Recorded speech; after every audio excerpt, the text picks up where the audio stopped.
BFM Business, hors série, l'ère du client, présenté par Frédéric Simotel. Bonjour, bienvenue dans notre hors-série L'ère du client. Vous savez, depuis plusieurs mois, déjà depuis un bon moment, déjà sur BFM Business, vous nous accompagnez, on vous accompagne autour de la transformation de l'expérience client. On appelle ça l'ère du client. Voilà, on a regardé un peu comment tout ça bouleversait l'organisation des entreprises, les process. Et aujourd'hui, tiens, on va rentrer un peu plus dans le cœur du réacteur. On va parler des API. Vous savez, ce sont ces interfaces de programmation. Ça vous paraît un peu complexe peut-être si vous ne baignez pas dans cet univers, mais vous allez voir comment tout ça améliore le business, comment le système de l'entreprise aujourd'hui se bâtit à coups de briques et justement grâce à ces API. Alors il y a de plus en plus d'entreprises qui vont adopter une stratégie d'API pour accroître la souplesse, l'efficacité de leur système d'information, encourager aussi l'innovation. Bien oui, les métiers ils veulent une vitesse d'exécution, ils veulent que ça aille beaucoup plus vite. Et puis on n'est plus parti sur les grands projets. Ça, il y en a encore, mais voilà, on va essayer d'avancer par des briques, un peu comme des Lego. On va en parler avec nos invités. Je vous les présente tout de suite. Olivier Beaurepaire, il est directeur de la digitalisation et de l'innovation au sein de SNCF Voyage. Bonjour. Bonjour. Olivier, merci d'être avec nous. Donc SNCF Voyage, pour bien qu'on comprenne dans le conglomérat SNCF, c'est tous les transports, le TGV. Donc SNCF Voyage, c'est à la SNCF la grande vitesse, la longue distance, un chiffre d'affaires de 7 milliards d'euros, donc plutôt grosse entreprise, 130 millions de voyageurs par an, et c'est une entreprise directement B2C, c'est-à-dire que nous vivons par et pour nos clients. Voilà, et donc des besoins clients qui évoluent tous les jours et donc auxquels il faut répondre, et on va en reparler avec vous. À vos côtés, Béchara Rad, qui est PDG de EI Technologies. Bonjour. Bonjour. Et on a eu l'occasion, alors c'était il y a quelques jours, c'était AppExchange avec Salesforce, il y a eu un grand rassemblement. Voilà, alors nous avons organisé un salon qu'on appelle des ISV, Independent Software Vendors. Les intégrateurs, oui. Ce sont les fournisseurs de solutions qui viennent se loger sur l'équivalent de l'Apple Store, c'est-à-dire l'AppExchange, qui est celui de Salesforce qui existe depuis 2006 maintenant, voilà, et qui héberge 3000 fournisseurs en fait à peu près. Et on va reparler justement de cet univers, de cette API économie. Avec nous également Pascal Voiran, qui est directeur des alliances chez Salesforce Europe du Sud. Bonjour. Bonjour Frédéric. Pascal, merci d'être avec nous. Tiens, je vais démarrer avec vous Pascal, on le disait justement. AppExchange, c'est le socle de Salesforce, mais voilà, plus globalement, est-ce qu'il n'y a pas la naissance aujourd'hui d'une API économie, c'est-à-dire avec l'émergence du cloud, il faut qu'on aille plus vite, il faut que, je disais tout à l'heure, les systèmes d'information se bâtissent à coups de briques logiciels, on veut aller plus vite dans l'innovation. C'est ça aujourd'hui. Exactement. Et s'ouvrir aux API, c'est ça qui va aider les entreprises. C'est la nouvelle étape, en effet, l'ouverture des API, l'API économie, comme vous dites Frédéric. Mais c'est quelque chose qui est actif en ce moment, avec chez Salesforce une manière d'adresser cette demande par l'acquisition d'une entreprise externe qui s'appelle Mulsoft, qu'on est en train d'intégrer pour adresser le point des API. En revanche, c'est un sujet sur lequel on s'appuie depuis 12 ans chez Salesforce, Béchara le disait à l'instant, avec AppExchange, sur en fait un magasin d'applications. Qu'on comprenne bien les API, j'appelle ça, c'est des interfaces de programmation, oui. Si on traduit au mot à mot, c'est ça. C'est-à-dire, il y a un besoin métier, on le verra tout à l'heure avec SNCF Voyage, de traitement de certains types de requêtes. Il faut réfléchir à comment on va traiter tout ça, et puis comment ensuite ça va dialoguer avec le reste du système d'information. Et donc, il faut une interface, c'est ça. Comment on l'ouvre ? C'est une interface, c'est un autre mot pour adresser le problème des interfaces, et en fait, comment on ouvre ces applications sur l'ensemble du monde, mais avec un langage commun, accéléré, plus facile d'accès à l'ensemble des autres applications. Pour répondre à ce que vous disiez à l'instant, la nécessité d'être agile, d'être rapide, et aussi de le faire de façon simple, plus productive, plus accessible aux informaticiens, aux utilisateurs, pour répondre finalement à des contraintes externes de la concurrence, des nouveaux acteurs, et Olivier pourra en on va comprendre avec cet exemple très concret. C'est quoi les bénéfices concrètement ? On est plus élastique, plus agile, et puis on reviendra aussi tout à l'heure sur les freins aussi, parce que sinon, on irait tous beaucoup plus rapidement, mais comprendre un peu pourquoi on n'y va pas aussi vite. Mais d'abord, les avantages, les bénéfices. On a quelques mesures qui sont faites justement, qui ont été faites par nos amis de Mulsoft et qu'on peut généraliser. On sait qu'aujourd'hui, en déployant une démarche d'API économie, on gagne 58% de productivité. Ça, on a les chiffres. Hein, en développement d'applications. On gagne aussi, c'est un autre sujet intéressant, on gagne aussi en engagement des utilisateurs. C'est-à-dire que la productivité et la simplification ont fait en sorte que, finalement, mes clients, mes employés vont plus utiliser les applications. Et ça, ce gain-là, il libère finalement du temps pour être plus efficace, plus intéressé par son travail au quotidien. Et ça, c'est un gain majeur. Alors, quand on essaie de regarder ça un peu en détail, Béchar Arad, on voit... alors, c'est une étude effectuée par Mulsoft, qui a été rachetée par Salesforce il y a quelques temps. La valeur, on dit que la valeur de ces interfaces de programmation de ces API va augmenter et que justement, on va utiliser les données autrement. Alors, expliquez-nous, voilà, qu'est-ce qu'on met derrière ces mots? Si je peux donner un exemple, depuis des années, les entreprises ont construit un système d'information qu'on appelle le legacy, c'est un système d'information qui va traiter... À façon, on va dire, comme on disait dans l'informatique. Oui, à façon, mais surtout qui traite du fonctionnement, je dirais, au quotidien de l'intérieur de l'entreprise. L'enjeu aujourd'hui pour elles, c'est de s'ouvrir à leurs clients, de faire des systèmes d'information qui sont beaucoup plus en connexion et en interaction avec les clients, puisque les clients eux-mêmes demandent autre chose et demandent d'être connectés à l'entreprise. Et donc, pour faire interagir ce nouveau monde informatique, qui est l'informatique du client vers l'expérience client, avec l'ensemble des données que l'entreprise a depuis des années, a accumulées depuis des années. Par exemple, je dirais toutes les factures, tout le chiffre d'affaires qu'ils font avec un client depuis des années, etc. etc. Ben là, vous avez besoin d'une interface rapide, facile à mettre en œuvre, qui permette de construire ces systèmes rapidement. Tout simplement parce que les clients changent, évoluent, leurs besoins évoluent. Et donc, cette partie système d'information client doit être très agile, très rapide. Et donc, mais les informations de base sont souvent dans ces legacy où il y a énormément d'informations. Il faut aller les chercher, il faut y avoir accès rapidement et pouvoir changer et les exposer aux clients de manière très agile. Alors, on va avoir un exemple très concret avec vous, Olivier Beaurepaire, dont je rappelle, vous êtes directeur de la digitalisation et de l'innovation au service des voyageurs. C'est comme ça qu'on donnait... Au service des agents. Des agents, au service des agents. Dans une entreprise B2C. Mais des voyageurs. Des voyageurs. 130 millions de voyageurs. Au service des agents qui sont eux-mêmes au service des voyageurs. Voilà, on va être compris. Chez SNCF Voyage. Alors, les grands groupes, donc notamment la SNCF, alors sans faire de jeu de mots, vous devez vous transformer à grande vitesse, on n'arrête pas de le dire ici chaque semaine. La force, c'est pas forcément de mettre beaucoup d'argent, de mettre beaucoup d'investissement, c'est qu'il faut aller vite, c'est la vitesse d'exécution. Il faut s'adapter vite, adapter les composants, les applicatifs, à tout ça. Vous chez vous, ça a concerné alors, le projet autour des API. Là, on va comprendre très concrètement, c'est le traitement des réclamations des clients. Racontez-nous ça. Oui, alors, l'activité grande vitesse de la SNCF, 130 millions de voyageurs par an, qui génère... Et nous en sommes désolés, on fait tout ce qu'on peut, mais qui génère 500 000 réclamations par an. 500 000 réclamations pour 130 millions de voyageurs. Alors on pourrait se dire en pourcentage c'est peu, mais en volume c'est beaucoup. Oui. Pour ce faire, nous avons 200 personnes. J'imagine la toute petite réclamation à la plus importante qu'il va falloir suivre depuis. Enfin voilà, il n'y a pas de différents niveaux il y a différents niveaux, pardon. Voilà, mais à ceci près, quand les réclamations nous parviennent, nous ne savons pas si elle est importante, peu importante, etc. Ce qui est magique, et nos 200 agents qui travaillent quotidiennement à traiter ces réclamations le savent, c'est que nous avons la possibilité, c'est un peu la dernière boucle de rappel, le dernier filet, nous avons la possibilité sur une situation de voyage qui n'a pas été optimale, finalement, de transformer un irritant en remerciement. Donc on a des collègues qui sont extraordinairement engagés pour traiter ces 500 000 réclamations. Pour autant, 500 000 réclamations, 200 agents, on voit bien que c'est compliqué. Donc une première étape consiste à rentrer dans une approche plateforme. Alors une approche plateforme, Salesforce en propose, et nous avons conduit ce projet-là avec Salesforce. Une approche plateforme, c'est quoi? C'est à la fois, certes, du logiciel, pour traiter ce qu'on appelle des cases, des réclamations, mais également de la data qui est rendue accessible nativement, naturellement par ces systèmes, et tout un écosystème partenaire. OK, nous avons informatisé, dématérialisé le traitement des réclamations.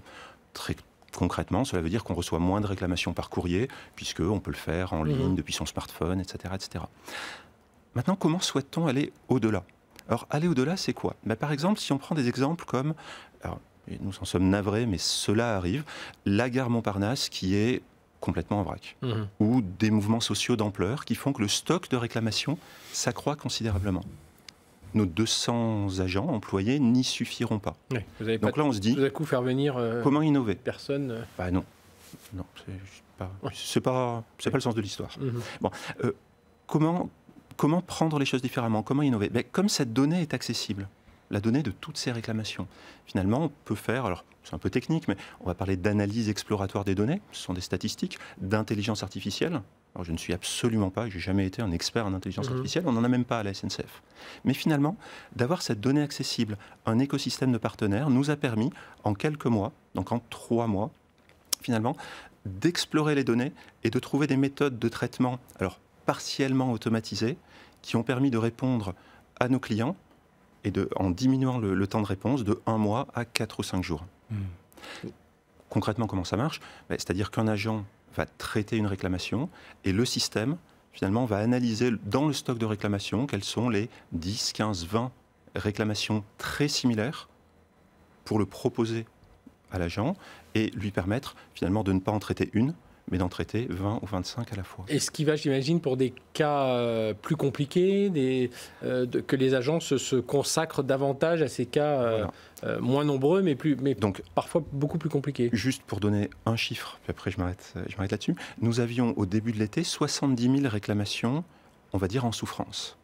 Nous sommes parvenus, avec ce type de traitement-là, en seulement 3 mois, à descendre un niveau d'étiage qui est de l'ordre de 12 à 15 000 réclamations. Et l'idée, c'est évidemment de mieux servir nos clients, et de toujours nous améliorer pour mieux servir nos clients, nous vivons par et pour nos clients, mais également, et dans une logique de symétrie des attentions, de permettre à nos agents, nos collègues, de mieux travailler. C'est-à-dire les tâches répétitives sans valeur ajoutée, finalement, qu'ils le fassent une fois, c'est très bien, mais si ça permet d'en traiter 20, c'est tout aussi bien. Et donc ça permet d'avoir de l'humain qui apporte tout ce que l'esprit humain peut apporter, tout en étant augmenté, finalement, par l'intelligence artificielle. Donc ça veut dire meilleur usage des données, c'est ce qu'on disait tout à l'heure avec Béchar Arad, ça veut dire... une ouverture des données sur de nouveaux partenaires qui ne sont pas nécessairement Salesforce, on a d'autres personnes, tout en n'ayant pas par défaut, et on parle bien de 3 mois, donc c'est extrêmement rapide pour une grosse entreprise, tout en n'ayant pas par défaut des experts de l'intelligence artificielle, des experts de la science statistique en notre sein. Et tout en n'ayant pas cherché complètement à refondre votre système d'information, vous avez rajouté des briques grâce aux Absolument pas. Et nous sommes bien, vous le mentionniez tout à l'heure, dans une approche de Lego dans le cloud. Donc les Lego, les petites briques de plastique que l'on assemble. Finalement, en termes de stratégie, de traitement de nos réclamations, de vision, nous savons où nous voulons aller. Maintenant, ce n'est pas un projet grand soir, grand matin. C'est par petites touches, par petites briques de Lego que nous allons progresser vers cette vision de 3 mois en 3 mois. Ce qui ça permet également, et le terme a été mentionné, d'être dans l'agilité, c'est-à-dire nous autoriser à pivoter. Finalement, si ça marche bien, on continue. Si ça ne marche pas très bien, on pivote. Si ça ne marche pas du tout, ça n'est pas grave. Finalement, ça n'a pas coûté très cher. Je parlais d'élasticité tout à l'heure, Pascal Voiran de Salesforce. On est là, on a déverrouillé ces données, on a ouvert, on l'a compris, le système d'information. Alors ça transforme la vie sans doute des utilisateurs, mais justement, ces interfaces de programmation ont permis de faire ce lien entre ces données, ces applications métiers, le cloud, parce que c'est quand même lui qui est à la base aussi de toute cette transformation. Et de sa souplesse, oui. Et pour reprendre le point d'Olivier, cette capacité, elle vient aussi du passé et d'une histoire. La création d'App Exchange, d'ailleurs, je ne sais plus si c'est Olivier ou Béchara faisait le rappel d'App Store. App Exchange a été créé avant l'App Store. Donc cette notion de place de marché d'application créée en 2006, et l'histoire et la sérénité par rapport à la confiance qui est indispensable dans le fonctionnement dans l'écosystème pour trouver ces bonnes idées qu'on va aller chercher ailleurs qu'en interne, ce que décrivait Olivier. Il nous faut une place de marché donc qu'on a bâti au sens des places de marché des applications, des briques de Lego relativement grandes, pour arriver aujourd'hui, en 2018, à des briques de Lego beaucoup plus petites, qui correspondent à un besoin beaucoup plus précis. Des API, mais l'esprit de partage, d'ouverture, donc de place de marché et de confiance qu'on peut concrètement constater avec l'App Innovation qu'a créé Béchar Arad et les EI Technologies, donc ce salon où justement toutes ces solutions qui ne sont pas Salesforce, qui sont des partenaires, Je pense que le terme aussi, dans la bouche d'Olivier, était très, très pertinent. Ça permet d'être plus agile et plus rapide. Mais Béchar Arad, pourquoi on n'y va pas plus vite alors quand on entend tous ces avantages? C'est quoi? Il y a un manque de vision, il y a une peur de prendre des risques, il y a transformer des choses qui fonctionnent aujourd'hui, même si elles fonctionnent parfois de façon plus... On imagine ces 500 000 requêtes à la SNCF, si elles devaient être traitées dans un mode plus traditionnel, de façon plus lourde. Je pense qu'il y a plusieurs... il y a déjà la maturité finalement des entreprises à intégrer ce type de technologie. C'est nouveau, c'est récent. L'ensemble des entreprises n'ont pas encore, je dirais, forcément la compétence en interne, la maturité pour pouvoir y aller. Donc ça commence de plus en plus et c'est en train d'arriver. Mais voilà, il faut le temps. Ça, je dirais que c'est un premier point. Et le deuxième point, il y a l'histoire. Il y a les compétences qu'a l'entreprise en interne qui font que pour rentrer dans ces nouvelles technologies digitales, ouvertes, agiles, une entreprise d'une certaine taille ne peut pas y aller directement. Donc ça prend du temps. Vous êtes d'accord avec ça, Olivier Borbert? On imagine, voilà, dès qu'on imagine le système d'information du groupe SNCF, y compris SNCF Voyage, dont vous occupez pour la partie digitalisation, innovation, on imagine des serveurs partout, des infrastructures très... plusieurs couches, et puis des redondances pour la sécurité, pour tout un tas de choses. Pas forcément lié à l'historique, mais aussi à la sécurité des données que vous devez assurer. Mais... Bien sûr, sécurité des données, sécurité des processus opérationnels et la sécurité des circulations. On a une responsabilité énorme. Après, effectivement, nous avons probablement 40 ans d'histoire de l'informatique dans nos serveurs. Je pense que le sujet qui est abordé ici, autour des approches plateformes, de l'APIsation, est un sujet qui n'est pas tant technologique, parce que finalement, la technologie, on s'en débrouille toujours, mais un sujet de posture, de culture et d'ouverture. Finalement, pour innover, l'idée n'est pas tant, et je parle depuis un grand groupe industriel, donc on va se dire, c'est pas forcément simple, mais en fait, c'est plus un sujet de posture, en ce sens que l'idée n'était pas d'être le premier sur des idées nouvelles. Et la force de l'App Exchange ou de ces stores d'applications qui permettent à des données qui ne se voyaient pas d'être mises ensemble, de se croiser et de produire de la valeur, finalement, l'idée de départ, c'est déjà uniquement de se dire je ne veux pas être premier sur une nouvelle idée, je veux juste être deuxième sur une idée qui a marché ailleurs. Et avec ça, à l'échelle d'un groupe, on innove quotidiennement, à la fois pour nos clients, encore une fois, et également pour nos agents. Et c'est ça qui est merveilleux, c'est-à-dire qu'on peut, y compris au travers de la data, transformer la vie des gens, travailler l'engagement, travailler la fierté des collègues dans leurs relations vis-à-vis des agents. Transformer la vie des gens, c'est aussi transformer un peu celle du DSI. J'imagine que, je crois que c'est dans l'étude Mulsoft, justement, oui. On le dit, les DSI passent ce modèle traditionnel, on ne va pas revenir dessus, à ce modèle un peu multibrique, multifonction, rapidité. Donc ça veut dire le DSI, alors on est toujours, selon on le voit dans le balancier, il va disparaître, puis non, il ne va pas complètement disparaître, mais il aura des fonctions moindres, et puis non, finalement, il est en train de revenir. Là, en fait, quand il va être au milieu de toutes ces briques, lui va quand même être un maillon essentiel de tout ça. C'est lui qui va porter le ciment si on reste sur ce thème des briques. Alors, ce que je trouve intéressant, effectivement, dans l'évolution du job du DSI, c'est que le DSI est à la fois un expert de la technologie. Et la technologie a toujours évolué. Donc le DSI va continuer à s'adapter, à être curieux sur ces nouvelles technologies. Le DSI a historiquement tissé des liens extrêmement forts avec le business, le CMO, CFO, etc. Il a également l'opportunité aujourd'hui, mais comme technologue, comme expert de la technologie, mais également comme les experts du business, la capacité maintenant de s'intéresser aux usages de nos clients. Et on a mentionné l'App Store, c'est étonnant, on parlait de système d'information d'entreprise, on a commencé à parler de l'App Store. L'App Store, on l'a tous dans notre poche. Voilà. Et on voit que ces choses-là arrivent dans l'entreprise. Donc là, on parle bien d'usage. Et ces usages... C'était le rêve depuis longtemps, non, de la partie IT des entreprises, de dire, tiens, je vais arriver face au métier en leur proposant un catalogue de services. Voilà. C'était ça le grand terme à l'époque, catalogue de services.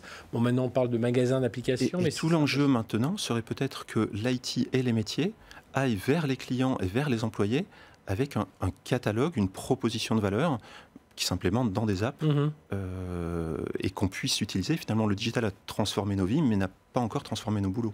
Béchar Arad, le rôle de ce DSI, justement, il est en train de changer. Enfin, il peut reprendre encore un peu de force avec avec cette ouverture vers les interfaces de programmation, vers les API? Oui, tout à fait. C'est-à-dire que le gros changement, c'est que le DSI, de plus en plus, est en relation avec l'entreprise, mais aussi avec l'extérieur de l'entreprise, tant en termes de fournisseurs de données qu'en termes de clients, et puis avec les usages.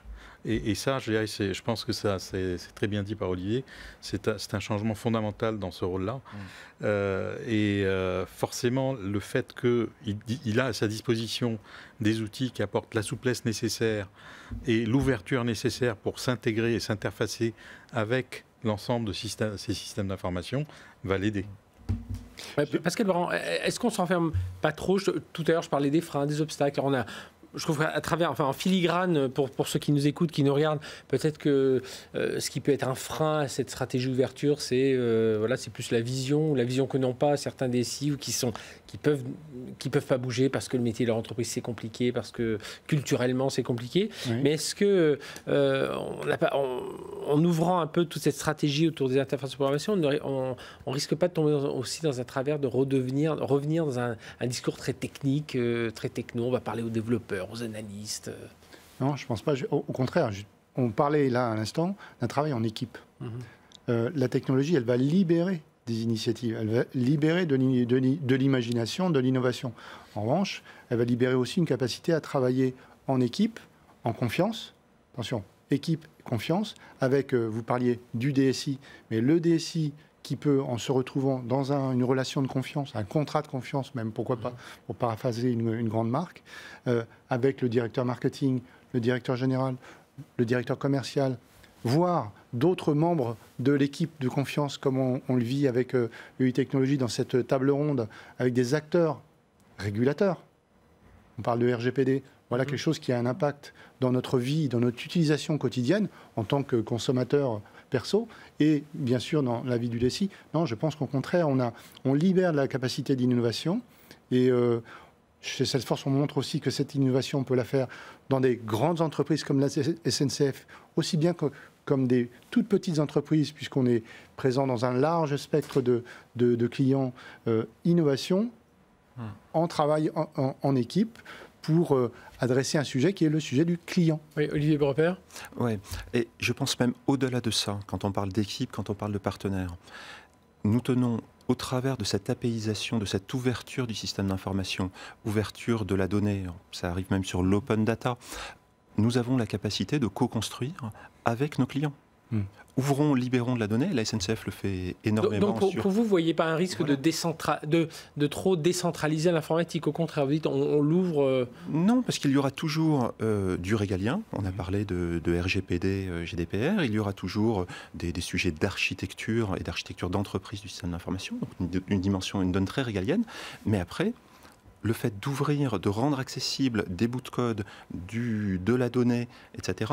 Et on a un certain nombre d'exemples où ce sont nos clients qui nous proposent des idées, qui nous proposent des prototypes.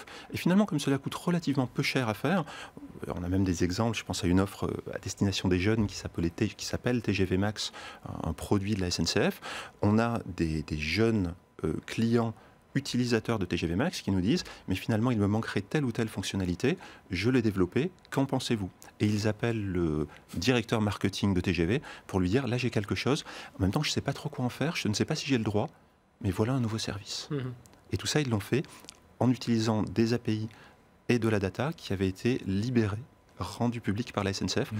Et finalement ce sont nos clients qui s'en saisissent. Donc en fait cette logique de partenariat va beaucoup plus loin que ce que nous pourrions imaginer. Pascal Baran. Justement, voilà, l'innovation, pour reparler de la rapidité, elle se doit d'être universelle. Donc la confiance, et c'est le contrat de confiance dont je parlais tout à l'heure, est indispensable pour justement travailler de manière ouverte et libre sans craindre un rusé renard dans la place. En revanche, en ayant ces basiques sur lesquels on doit être vigilant en avançant, derrière on accélère et la vitesse, c'est une nouvelle devise. Alors, la vitesse, on est dans une émission hors-série sur l'ère du client, donc on parle de stratégie omnicanal, voilà, on essaie d'être un peu partout. Justement, cette ouverture vers ces interfaces de programmation, Béchar Arad, ça va permettre le multicanal, ça veut dire qu'on communique avec des applications système, des applications mobiles, des applications, des objets connectés, enfin tout un tas de choses. Voilà, c'est la possibilité, je dirais, d'ouvrir le système d'information de l'entreprise à tout un tas de canaux, tout un tas de données qui sont dans l'entreprise ou à l'extérieur de l'entreprise, parce que la décentralisation, c'est aussi à l'extérieur, sortir de l'entreprise, et les informations aujourd'hui sont sur les réseaux sociaux, sont partout, et vous avez besoin finalement de ce type d'application pour pouvoir accéder à ces informations, les faire vivre, leur donner du sens, de la valeur. J'aurais juste, si je peux me permettre, de revenir sur le côté technologique. Moi, je pense qu'au contraire, il faut mettre en valeur la technologie. C'est-à-dire que la technologie... Je demandais aussi s'il n'y avait pas un risque de ressombrer, parce que ressombrer, c'est un peu dur, mais de retomber dans un discours très techno. Il faut qu'on retombe, parce que tout ça est technologique, au fond. Et en fait, ce qu'apportent les API, les applications sur des stores, etc., c'est de simplifier finalement l'usage. Mais en dessous, il y a de la technologie. Il faut encourager les jeunes à aller vers la technologie. Il faut encourager les entreprises à comprendre cette technologie, parce que si on ne la comprend pas, même si elle est facile d'usage, ce qui est le plus compliqué est de rendre facile ce qui est complexe. Tous développeurs. Et que les API nous permettent de le faire, mais si on ne comprend pas la technologie qui est sous-jacente et qu'on la néglige, on est dépassé. Et quand on voit que les leaders mondiaux sont avant tout des boîtes technologiques, il ne faut pas l'oublier. Il ne faut pas l'oublier. Donc, et quand même, celles qui font du service, derrière, c'est quand même de la technologie qui est bien là. Et même quand on parle de ces grands Américains, voilà, c'est de la technologie qui a fait leur succès. Merci, messieurs. Béchar Arad, donc PDG de EI Technologies, Pascal Voiran, directeur des alliances chez Salesforce Europe du Sud, et Olivier Beaurepaire, directeur de la digitalisation et de l'innovation SNCF Voyage, de nous avoir apporté votre témoignage. Voilà, vous pouvez nous suivre, évidemment, regarder les replays des autres émissions hors série Air du client. Voilà, je vous l'avais dit, on descend un peu dans le cœur du réacteur, les API, mais vous avez compris, faut sortir de ce discours technique, il faut quand même s'appuyer sur cette technologie, mais en tout cas, si vous voulez davantage être plus performant, plus agile, plus élastique pour votre système d'information par rapport à ce que veulent les clients et puis ce que veulent vos commerciaux chez vous pour leurs clients, eh bien cette stratégie autour des API, je vous conseille de vous y intéresser de près. Merci messieurs, on se retrouve très bientôt pour une nouvelle émission hors série Air du client. À très bientôt. BFM Business, hors série, l'ère du client.